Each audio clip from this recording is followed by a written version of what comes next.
Although corals only cover about 1% of the ocean, they are home to over 25% of the ocean's inhabitants. They are extremely important to not only their communities, but to ours as well. Through my extensive research, I'm hoping to be able to share with you guys some of the knowledge I have learned about corals and about what has been happening to them recently.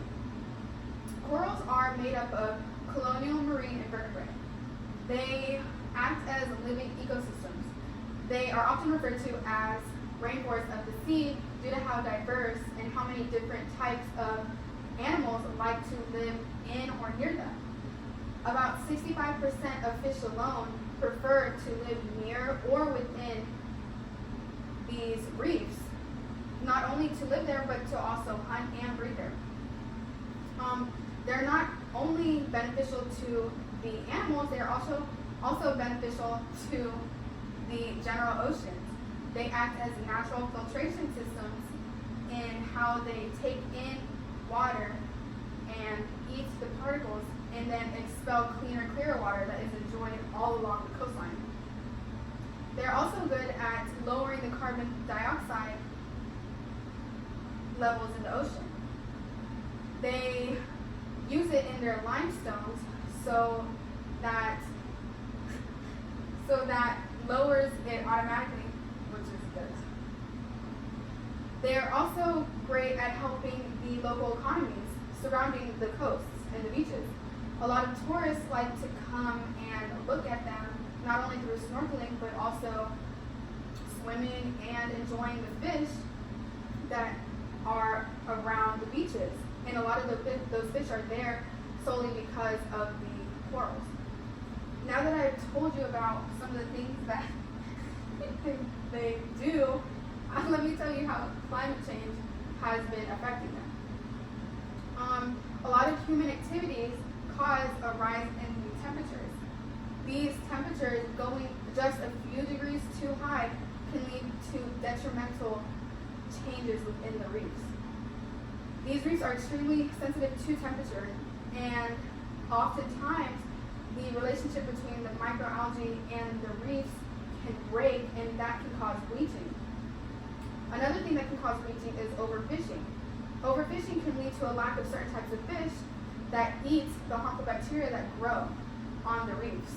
These harmful bacteria can take hold of the reefs and not let enough light or nutrients be left for the other types of algae and bacteria, which can also lead to bleaching. Bleaching has been happening so much over the last 30 years that it is basically irreversible and leading just to more and more death within the reefs. Another thing that affects these reefs is anchoring. Anchoring is whenever someone drops an anchor and then drags it through the reefs. That totally destroys these communities, and that is irreversible. A lot has been happening because of that, like in Zanzibar, where the fishermen are complaining about a lack of fish. There's a lack of fish because all of their reefs are being destroyed. You need the reefs for the fish. Not only do these changes affect the ocean and the fish, but it affects us as well. We get a lot of clean air from the oceans. We need clean oceans for clean air. About 80% of our air comes from the oceans. These reefs also act as barriers between heavy storms and waves. It can help lessen the strength of these storms, and that can help minimize the damage on shore and in our towns and communities. Without these storms would have nothing to slow them down, which can cause a lot more destruction on land.